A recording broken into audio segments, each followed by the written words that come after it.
This life often promises permanence, yet everything about it whispers that it is temporary. We chase moments, people, and stability as if they will stay, as if they will not slip through our fingers the moment we grasp them too tightly. But the reality of this life is that it was never meant to fulfill us completely. It was designed to test our hearts, not to become their final home. Every joy we experience carries a hidden expiration date, and every pain we endure carries a lesson wrapped in mercy. When something leaves you, whether a person, a dream, or a version of yourself, it is not always a punishment. Sometimes it is protection. Sometimes it is redirection.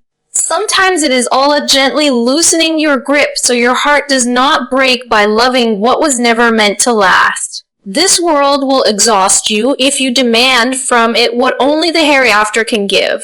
It will disappoint you if you expect people to be perfect, situations to be fair, or ease to be constant. Yet within this fragile, fleeting life is a profound gift. Every loss can bring you closer to truth. Every hardship can soften your heart, and every unanswered prayer can teach you trust. The reality of this life is not that it is cruel, but that it is honest. It shows you again and again that attachment to anything temporary leads to pain, while attachment to the eternal brings peace.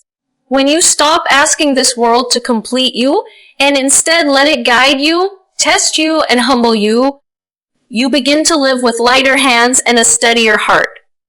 You learn to walk through ease with gratitude, through hardship with patience, and through uncertainty with faith, knowing that what is written for you will never miss you, and what misses you was never written to stay.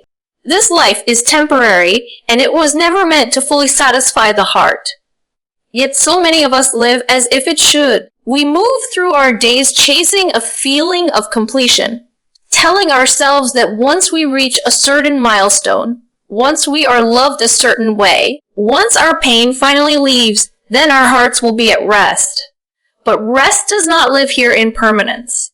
This world offers moments, not guarantees. It gives glimpses of joy, not lasting fulfillment. And when we forget this, we suffer, not because the world has filled us with suffer, but because we have asked it to be something it was never created to be. The heart was created with a depth that nothing temporary can fill. No person, no achievement, no amount of comfort can reach the deepest place within it. That space was not designed for creation. It was designed for the Creator. So when we place the weight of our happiness on people, we feel crushed when they crushed. When we anchor our worth in outcomes, we feel lost when plans fall apart. When we seek permanence in what is fleeting, our hearts break again and again, not realizing that the breaking is a reminder, not a punishment. This life teaches through impermanence. Everything in it comes and goes, youth fades, strength weakens, relationships shift, and even the most joyful seasons eventually end. And while this can feel frightening, it is actually merciful. If this world were enough, we would never look beyond it. If it fully satisfied the heart, we would forget what we were created for. The emptiness we sometimes feel in the middle of comfort, the restlessness that remains even after success, is not a flaw in us. It is a sign that our hearts are still alive and searching for something eternal. Pain, too, plays a role in this truth. Hardship strips away the illusion that this life is meant to be easy or fair. It forces us to confront our dependence, our weakness, and our need for something greater than ourselves. And in that space of vulnerability, the heart learns humility. It learns to let go. It learns that relief does not always come through changing circumstances, but through changing where the heart rests. Sometimes peace arrives not when the storm ends, but when the heart stops expecting calm from the storm itself. When we understand that this life was never meant to satisfy us completely, our expectations soften. We stop demanding perfection from people who are broken just like us. We stop measuring our worth by temporary success or failure. We stop interpreting every delay as rejection and every loss as destruction. Instead, We begin to see life as a journey of return, a path that gently, and sometimes painfully, guides the heart back to its true source of peace. Gratitude becomes deeper when we know things will not last. We cherish moments without clinging to them. We love without turning love into an idol. We enjoy ease without forgetting that it can change. And when hardship comes, it does not destroy us in the same way because our hearts are no longer built on fragile foundations. They are anchored in something beyond time, beyond loss, beyond disappointment. This life, in its temporary nature, is not empty. It is purposeful. It is a place of testing, refinement, and awakening. It teaches us that fulfillment is not found in holding on, but in surrendering. Not in possessing, but in trusting. Not in this world giving us everything we want, but in realizing that what we truly need was never meant to be found here. When the heart finally accepts this reality, it stops wandering in exhaustion and begins to rest. Resting not because life is easy, but because it understands where true satisfaction lies. Loss and hardship are often misunderstood as signs of failure, punishment, or abandonment. When something is taken from us, whether it is a person we loved, a dream we built our future around, or a sense of stability we depended on, the first question that rises in the heart is often, why? We assume that ease means we are favored and pain means we are forgotten. But hardship does not arrive to destroy us. Very often, it arrives to rescue us from paths that would have slowly broken our souls. There are things we cling to that feel like answers, but are actually obstacles. There are doors we beg to stay open that, if they remained, would lead us further away from who we are meant to become. Loss has a way of interrupting our attachment before it becomes our prison. It removes what we were depending on so heavily that we forgot how to depend on Allah. In that sense, loss is not always subtraction. Sometimes it is protection. Sometimes what leaves your life is not good for your heart, even if it once felt like everything. Hardship also redirects the heart when comfort would have allowed it to sleep. When life flows easily, we can drift into forgetting our purpose, our dependence, and our limits. Pain wakes the heart up. It shakes us out of illusions of control and reminds us how fragile we truly are. In moments of hardship, the heart either hardens or softens, and that choice shapes who we become. When it softens, it gains depth, sincerity, and humility. It learns to turn inward instead of outward, upward instead of around. Not every blessing looks like ease, and not every hardship looks like loss. Sometimes the greatest mercy is being denied what we desperately wanted. Sometimes the most loving response to our prayers is, not now, or not this. We do not always see the full picture while we are standing inside it. We judge moments by how they feel, not by where they lead.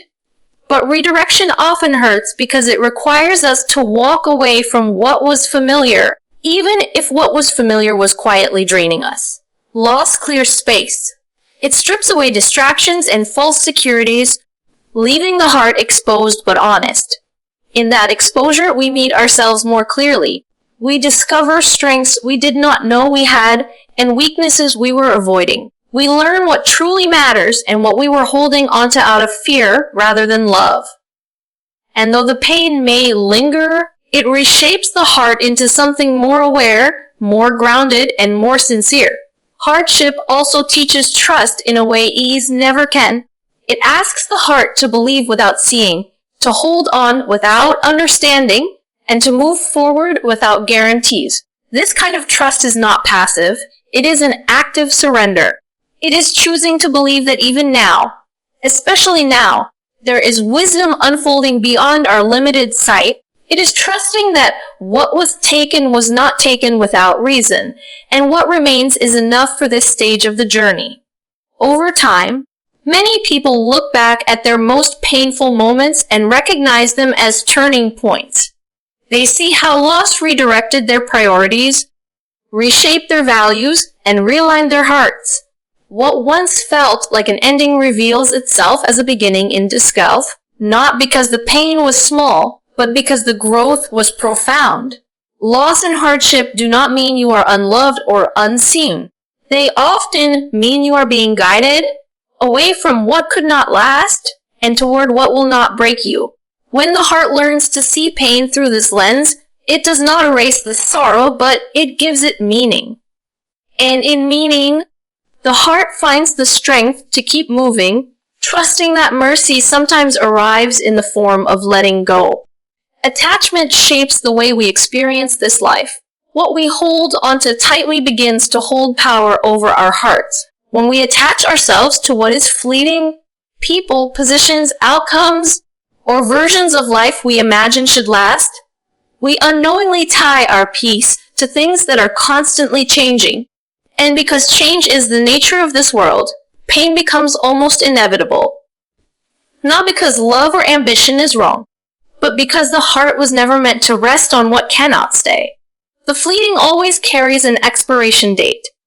People evolve, circumstances shift, and even the strongest emotions rise and fall.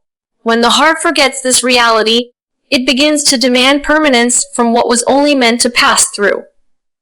We expect people to never disappoint us, success to never fade, and ease to never leave. And when these expectations are unmet, the pain cuts deeply, not only because of what was lost, but because our sense of safety was built on something fragile. Attachment to the fleeting creates fear even before loss arrives. We worry about losing what we love, not because it has already gone, but because we know deep down that it can. This fear steals presence from joy and turns gratitude into anxiety. Instead of appreciating blessings, we guard them. Instead of trusting the moment, we cling to it. The heart becomes tense, always bracing for what might break rather than resting in what is. In contrast, attachment to the eternal shifts the center of the heart. When the heart anchors itself in Allah, it gains a stability that does not depend on circumstances. This does not mean loss no longer hurts or that hardship no longer shakes us. It means that pain no longer defines us or destroys our sense of meaning. The heart understands that while people may leave and situations may change, the one it relies on does not waver, forget, or abandon. This kind of attachment frees the heart rather than limiting it. It allows us to love deeply without making love an idol. It allows us to strive without believing our worth is tied to the result. It allows us to experience disappointment without losing hope. When the heart is attached to the eternal, it learns to hold the world lightly. It enjoys what is given without claiming ownership and releases what is taken without collapsing. Peace does not come from having everything go our way. It comes from knowing that whatever happens, we are not alone and we are not lost. Attachment to the eternal teaches the heart to see beyond the moment. It reframes loss as transition, delay as wisdom, and silence as guidance. It reminds us that what is written for us will reach us, and what is not meant for us will never truly belong to us, no matter how tightly we hold on. The heart attached to the eternal is not numb, it is resilient. It feels sadness, but it is not consumed by it. It feels joy, but it is not dependent on it. Its peace is not fragile, because it is not rooted in what can be taken away overnight. This is the peace that remains when plans fall apart, when prayers seem unanswered, and when life unfolds in unexpected ways. In letting go of excessive attachment to the fleeting, we do not lose life. We finally learn how to live it. We stop asking temporary things to carry eternal weight. We stop breaking our own hearts by demanding permanence from what was never promised to last. And in that release, the heart finds a deeper, quieter peace. A peace that does not come from holding on tighter, but from trusting more deeply. Disappointment often feels personal, as though life has singled us out and failed to deliver what we were promised. But much of that disappointment is born not from what happens, but from what we expect. We live in a world that is fundamentally imperfect, yet we approach it with demands for consistency, fairness, and flawlessness. We expect people to always understand us, circumstances to always make sense, and outcomes to always align with our effort. When reality falls short of these expectations, the heart feels wounded, confused, and sometimes betrayed. People are imperfect by design. They carry their own wounds, limitations, fears, and blind spots. When we expect them to love us without ever hurting us, to choose us without hesitation, or to meet our needs without failing, we place a weight on them that they were never meant to carry. Disappointment then becomes inevitable, not because people are cruel, but because they are human. They will fall short, not always out of malice, but often out of weakness or unawareness. The same applies to life itself. We assume that if we do the right things, life should reward us in predictable ways. We believe effort guarantees results, patience guarantees ease, and goodness guarantees protection from pain. But this world does not operate on a system of immediate fairness. Hard work does not always lead to success. Sincerity does not always shield us from loss, and patience does not always remove hardship quickly. When we forget this, we interpret struggle as injustice rather than as part of the human experience. Disappointment grows when we confuse what is ideal with what is real. We build mental images of how things should unfold and attach our peace to those images. When life takes a different turn, the heart resists, asking why it did not happen the way we imagined. This resistance deepens pain. It is not only the loss of the desired outcome that hurts, but the collapse of the story we told ourselves about how life was supposed to be. Accepting imperfection does not mean lowering standards or abandoning hope. It means understanding the nature of this world and approaching it with humility. It means recognizing that flaws are not exceptions, they are part of the structure. When the heart accepts this, disappointment loses some of its power. We are less shocked by failure, less crushed by rejection, and less shaken by change. We still feel pain, but we are not undone by it. This understanding also softens the way we treat others and ourselves. When we accept that imperfection is universal, we become more forgiving. We allow people room to grow instead of demanding instant maturity. We allow ourselves room to make mistakes without labeling them as proof of worthlessness. The heart becomes gentler and more patient with the process of becoming. True peace does not come from creating a perfect world. It comes from learning how to live faithfully within an imperfect one. When expectations are rooted in realism rather than idealism, gratitude becomes easier and resentment fades. We begin to appreciate effort instead of obsessing over outcomes, sincerity instead of flawless execution, and growth instead of instant success. Disappointment will still visit, but it will no longer take residence in the heart. It becomes a passing emotion rather than a defining identity. By releasing the demand for perfection, we free ourselves from constant frustration. We learn to navigate life with acceptance, trust, and resilience, knowing that this world, with all its flaws, was never meant to be perfect, but it was meant to teach, refine, and guide the heart towards something greater. When trials enter our lives, the heart's first instinct is often to question its worth and place. Pain makes us wonder whether we have been forgotten, whether our prayers were ignored, or whether we are being pushed away rather than drawn closer. But trials are not signs of abandonment. They are invitations, quiet, sometimes painful invitations, to grow, to reflect, and to deepen trust in ways that comfort never could. If hardship were proof of being unloved, then the most sincere hearts would have lived the easiest lives. Yet reality shows us the opposite. Trials do not discriminate based on goodness or faith. They arrive as part of the human journey. Their purpose is not to break us, but to reveal us, to show us where we are relying too much on ourselves and where we are being asked to rely more fully on Allah. In ease, trust can remain theoretical. In hardship, it becomes necessary. Growth rarely comes from comfort. It comes from moments that stretch us beyond what we thought we could endure. Trials expose the parts of the heart that still seek control, certainty, and immediate relief. They challenge our patience, our assumptions, and our timelines. And in doing so, they refine the hoard, peeling away arrogance and replacing it with humility, peeling away fear and replacing it with reliance. Trust is not built when everything makes sense. It is built when nothing does. It is choosing to believe that there is wisdom unfolding even when the path feels unclear. It is learning to walk forward without answers, to pray without guarantees, and to remain hopeful without evidence. This kind of trust transforms the heart. It shifts faith from something we speak about into something we live by.